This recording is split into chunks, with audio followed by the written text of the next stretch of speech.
Chako-chan. Minasan konnichiwa. Chako-chan desu. And welcome back to my channel. So today I'm going to be sharing to you the story of little Ren's birth. So I've got him here in my dakohimo. He's just taking a nap. He might be kind of squeaky because he's only 3 weeks old now. And yeah, we're doing really well. So for those of you who don't know me, my name is Charlotte, but I go by my nickname Chako-chan, which was given to me by my husband Maki. So to give you a little bit of backstory, he is my 4th child, but this is the first time I've given birth in Japan. I've had 4 births total, but the 3 previous births prior to him were all in America. Now, I have mentioned in a video, which we've only done in Japanese, about how we lost our 2nd child who was stillborn at just 37 weeks. But I was a little bit nervous about giving birth in Japan, considering I've heard a lot of horror stories, I guess, from other foreign moms here, as well as Japanese moms, about how difficult it is to give birth in Japan because they don't have epidurals, they don't offer a lot of pain medication. A lot of Japanese birth centers and hospitals prefer to have women give birth as naturally as possible because I think there's a general belief that it's healthier for both mother and child. I mean, everybody has their own opinions on that. For me personally, I have always had natural births with all of my children, regardless of what country I'm in, so that wasn't a really big issue for me. But the thing I was a little bit nervous about was episiotomies, which I've heard are really common to give to women here. It's where they cut your perineum, which it can be really painful to recover from. Thankfully, that didn't happen to me here, and I was really happy with my birth experience at the Japanese birth center where I went to. So I will be doing a separate video all about my experience staying at the birth clinic that I went to, but this video is just the general story of how he was born and how he came to be here. So yeah, I didn't really know what to expect with his birth because it was my first time giving birth here in Japan, but luckily everything worked out really well and there were really no issues to speak of. In fact, I would say his birth was probably my easiest and certainly my quickest birth ever. So yeah, I mean, I guess maybe it's because he's my 4th child, so I'm an experienced mom, my body knows what to do. But yeah, every birth, of course, comes with its own issues and maybe complications and specific things. But for me, all of my births usually end up following the same pattern. So in my previous video, I talked all about how I went into my birth clinic for my 35-week checkup. It was like at the tail end of my week 35, because that's just when the appointment was available for me to book. So I went in at 35 weeks and 6 days, and they did some internal ultrasounds, just I think as routine, to see how my cervix was doing. And the doctor immediately started kind of flipping out and saying that my cervix was way too dilated considering how far along I was. And I was having a lot of irregular contractions, but semi-regular contractions. And the bag of water was like caught right in the cervix, and so he said that you're at super high risk for preterm labor and you need to go home and go on bed rest for the next week. And they prescribed me this medication, which was kind of a little bit freaky for me and kind of scary because the side effects were it could cause shakiness, dizziness, racing heart, palpitations, all that sort of scary kind of stuff.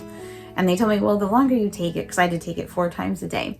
And they told me, well, the longer you take it, the more used to it your body will get. But for me, that was like just very nerve-wracking. So I wasn't looking forward to taking the medicine. Then that night, I had a lot of contractions, even though I was taking this medicine. And honestly, I thought I was going to go into labor that night.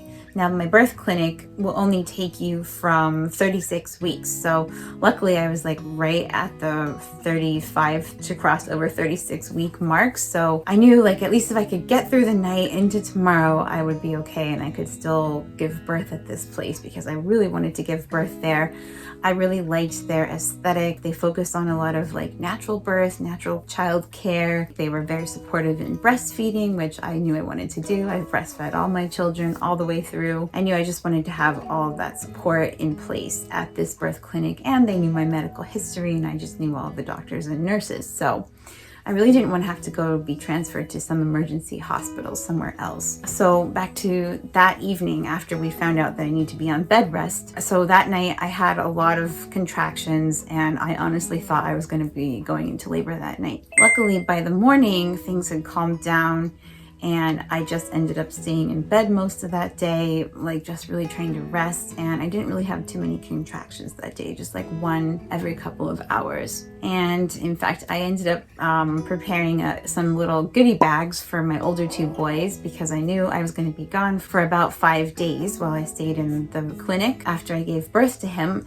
So I knew I wanted to like make some activity bags for my older two boys because I'm sure they would be missing me. It's the first time I was ever away from both of them for such a long period of time, and no one can come visit me because of the COVID restrictions which are happening still in Japan right now. It's 2022, October by the way, but this was last month in September. I rested in bed, I did just a couple of things, but really anytime I moved or went downstairs to like get food or use the restroom or anything, I really felt like just my pelvic floor was going to collapse and like everything was just going to fall out. It was really challenging. So I just had to stay in bed all day and pray that I could get through it. I got through the day. My mother-in-law came, cooked dinner for us. We put the kids to bed at their normal time, which was around 8:30 p.m. And I went and sat in there with them and I read them a story as usual, and I just kind of laid down on the futon next to Ray, and so I just kind of got him to sleep. And then after that I started feeling really weird. I started getting a lot more contractions. They were coming pretty regularly, about every 10 minutes. They weren't super painful, so it kind of just felt like Braxton Hicks contractions, which are like those practice contractions. So I decided to go take a bath in our nice fancy new bathtub. If you've been following my life stories this year, you'll know that earlier in June we had our bath replaced in this rental house that we're living in right now, and it's very nice. So I very slowly got out of the bath, dried myself off, put a robe on, and like waddled my pregnant self into Maki's office room, and I was like, Maki, jinsu ga kekko kiteru yo. And he was like, oh. So by this time they were really getting painful. This was about 10 p.m. or 10:30 p.m. at night. So I asked him if he could call the clinic and just kind of let them know what was going on. So he called them for me, and like in the middle of a contraction, they were asking, okay, how far apart are they? And they were about between 2 and 5 minutes apart, which is like really fast. If you've ever given birth, you'll know. And so when he told them, they were very surprised. They're like, you have to come in now. Because like they actually wanted you to come in when your contractions were 10 minutes apart. But for me, basically, they were really never like that. They were always around 5 minutes apart, like from the time they started happening that evening. So yeah, this was really fast. It just came all of a sudden. With all of my previous pregnancies, usually it took about 12 hours for me to get to that point where the contractions were coming that quickly, but this was in the matter of maybe like an hour. So thankfully I had my hospital bag pretty much packed. There were just a few things that I hadn't gotten a chance to put into the bag yet because I just ordered them a couple of days ago online and they were still en route to arrive to our house. So I ended up not having all of the things I needed, and we were really caught off guard because we thought we had about a month left until he was going to be born. So we hadn't ordered or gotten together everything. We hadn't set up the crib yet. We hadn't installed the car seat in the car yet. Thankfully, we had all the things. They were just like sitting in the walk-in closet in our house, waiting to be assembled at some point. Thankfully, the clinic is literally right down the hill from us. It's like a 2-minute drive away. So Maki got me into the car. He called his parents. They came right up because they live just down the hill from us too. And the boys were out cold. They had no idea what was going on, so they were asleep. Maki's parents came and stayed with them in the house, and he drove me over to the clinic. Now, one thing I should note is because COVID is still going on, a lot of hospitals and birth centers are being really strict about allowing visitors or allowing anybody else into their facility to give birth. Thankfully out here in Nara, we're not very densely populated, and we have a lot less cases than in the big cities like Osaka or Tokyo or other places like that. So they were still allowing one person, obviously like the partner or the father, to be in the room while I'm giving birth. So I was really relieved about that, because I was finding it really hard to talk and like articulate and express what was happening, because like I was in like basically active labor. So I needed Maki there, because like I couldn't really talk because the contractions were just coming so quickly, so close together. Well, so Maki parked the car in the parking lot. One of the nurses came out to meet us, took our bags, helped me walk into the clinic, and Maki had to stay out in the parking lot. He wasn't allowed to come in until like I was about to like start pushing or something, I guess. But anyway, they took me in, they sat me down in the exam chair, and they did an internal ultrasound, and they were like, wow, you're already between 6 and 7 centimeters dilated. And they're like, yeah, it's time to go up to the delivery room. So they took me right up there in the elevator. They got me settled in. I was able to change into like one of the hospital gowns, and they had me lie on this bed. By the way, I had to have a mask on this whole time as well, which was really difficult because I was finding it hard to breathe and get oxygen properly because of just how quickly everything was going. So yeah, that was a little bit challenging, but they hooked me up to this belt and this monitor, and they kept checking my cervix, and like within about an hour, I dilated 3 more centimeters. So I was at 9 centimeters, and then they were like, okay, it's time to call your husband up. So they handed me my phone. I tried calling him, he didn't pick up. So then I just texted him. I'm like, yeah, they said you could come up anytime. And he had actually driven down to the konbini to get some snacks for us, which is really a lifesaver. I'm so glad he did that, because I really needed a lot of snacks and energy like after this experience, because like this was really exhausting. It was happening so fast. So he came back around midnight, or well, I don't even know the time at this point. I was just like trying to focus on not dying from the pain. But I guess between 12 and 12:30 he came back. And he came up, they propped me up on this huge pillow. They kind of angled the bed up more, and that was pretty helpful. I think it was helpful too, because it helped gravity push him down. But they kept checking me, and they're like, okay, your water's right there, but it's not breaking. And I was like, can you just break my water? Because like once they break your water, then it's basically game over, and you're just gonna give birth within usually minutes. Well, at least in my case. We waited for about an hour.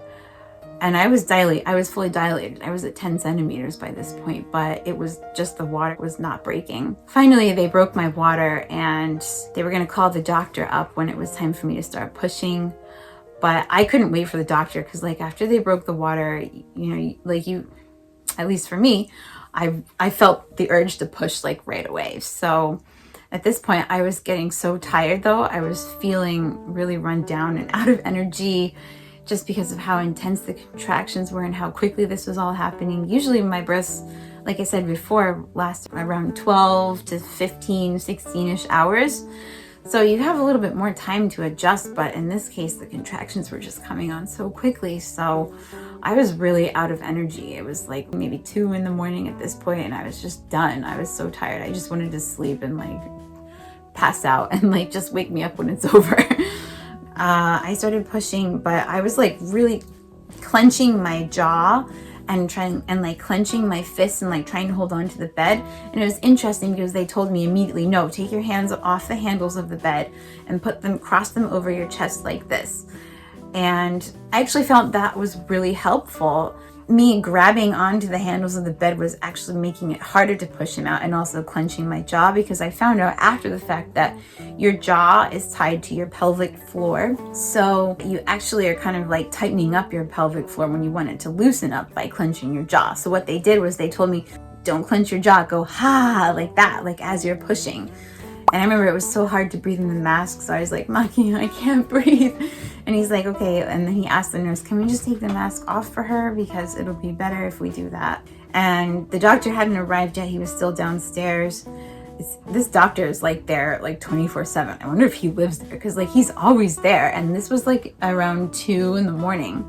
They were like, wait, stop pushing, don't push yet because the doctor's not here. But I was just gonna do it anyway. I was like, you know what, no, he's coming out, this is it. So I kept pushing. I ignored the nurses because I was like, this is it. This is the last bit of energy I have, and I just need to do it now because I can't hold on anymore. I'm gonna pass out. So they allowed me to pull my mask down. They took off one of the monitor belts, which was really tight and making the contractions so much worse. And finally, I was pushing him, and finally the doctor got in, like basically as the baby was crowning. It was really hard to push him out because I was so out of energy. This is only about 4.5 hours from start to finish, so I was really exhausted. But finally his head came out and he was born. Ren was born. And yeah, it's such a relief, like once you get the baby out. After that, I didn't really care about anything else. Thankfully, there was no injuries, no tearing or anything like that. So it was a very clean, easy birth, like as far as physiologically concerned. However, as soon as Ren came out, he couldn't really breathe. They had to suction the liquid out of his nose and mouth. And he had a hard time breathing, and he had a really high elevated heart rate. So they immediately had to take him away and kind of put him on the monitor and watch him really well, because he was born, I guess they call it late preterm. So like between 36 and 37 weeks is considered late preterm. So he's kind of a preemie. He was pretty small. He was my smallest baby ever. Very cute, but yeah, it was a little bit of a concern. So I was just trying not to really freak out at that point, because there was a lot of nurses and the doctors and staff around, and they knew what they were doing. So I just kind of left it up to them. I put my trust in them. And I was also just praying. I was like saying, angels, please come down and protect him, help him get through this, because it was a little bit touch and go right there in the beginning, because he was born so early and his lungs maybe were not quite as developed as they could have been if he had decided to come later. But yeah, I guess he was just very eager to be born. He was ready to come out in the world, and there's no stopping him when they decide. So, but thankfully he pulled through and he made it. And I'm just so grateful to the staff, the doctors, their excellent care. I had a really good experience at this birth clinic. It was a private birth clinic. I know there might be some women who give births at bigger hospitals because there's more English support available. There was no English speaking here. But I think my experience here was really good. If you can speak Japanese, I highly recommend seeking out a private clinic, especially if you can get to a less crowded area, because the level of care and individual attention that we got here, I think, was really exceptional. So he was born on September 14th, which is actually kind of a special day, because it's the day that my second child likely passed. I didn't discover that he had gone until a couple of days after he had been gone, but that was definitely the last date that I remember feeling him move, and it was early in the day. So it's very interesting that his younger brother decided to be born on the day that his older brother passed from this world. So I think it's a very significant and special date, and I just feel so honored and blessed to have a new baby coming on that day. So another thing is, he looks nearly identical to my pictures as a newborn, and every day I look at his face. Like, obviously things change now and change here and there with each day that goes by, but he really does look a lot like me as a newborn baby. So, and my parents also said that as well. So it's very special. We have a special connection. He has a special connection to all of us in our family, and we're just so thankful that he's here. And yeah, my experience giving birth in Japan was by far my best. It was my fastest, but the best one of all. So yeah, it's good to finish out having my last child on a really good note and a fast note. I'm glad it didn't last longer than it did. But I will be making a video after this one sharing my experience staying in the birth clinic for about 5 days. But the one thing is that because he, they needed to monitor him, I was not able to hold him or really see him for the first about 18 hours. They had to keep him in the nursery. So I didn't get to see him until the following evening when they brought him to my room finally. So I wasn't able to breastfeed him right away, which I was a little bit disappointed about. But, you got to do what you got to do. You got to trust the medical professionals. They needed to watch him and care for him. And in the end, he's fine now. He's nursing great. We don't have any issues, which I'm so thankful for and feel so blessed about. So that was the birth story of little Ren. I hope you enjoyed it. I hope that this gives encouragement to any women that are giving birth here in Japan. Don't be scared. Don't be nervous.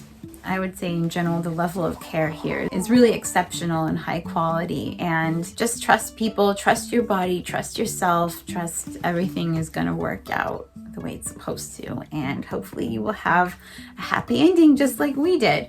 He was a little bit early, but in the end, he is doing really well. And we're all really doing really well and healing up nicely and getting used to life here together as a family of 5. So thank you so much for watching. Please like this video, leave a comment down below, and I would really appreciate it if you subscribe to my channel, and look forward to more content about this baby and him joining our adventures as a family of 5 here living in Nara, Japan. So until next time, I'll see you later. Mata ne!